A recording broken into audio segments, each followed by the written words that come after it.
宜兰的蓬蓬温泉真出名，不过游客伤多，破坏生态。这阵县府就决定要把温泉水牵入去部落内底，未来要开发地质，嘛要禁止民众伫野溪洗温泉。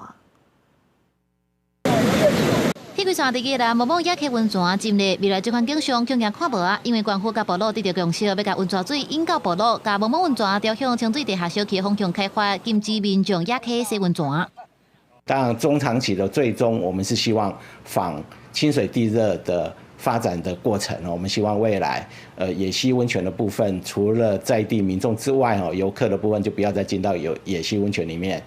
某某野溪温泉最近变做出名景点，游客这也带来污染的问题。游客伫溪床顶洗温泉，若准山顶的大水爆发有安全的记录，安全管理一直是问题。当地部落甚至搁捌封路阻挡游客，不过游客实在上歹防啊。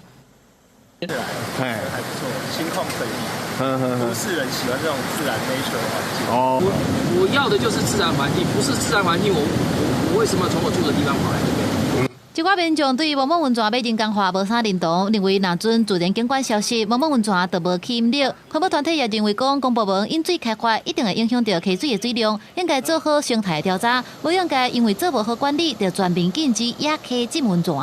野溪本身的游客功能无应该爱废去，这毋是讲政府无才调来做好管理，就拍什么全部该禁止。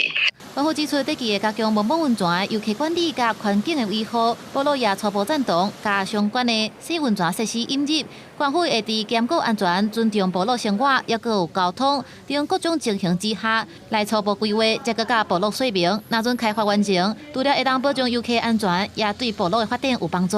记者综合报道。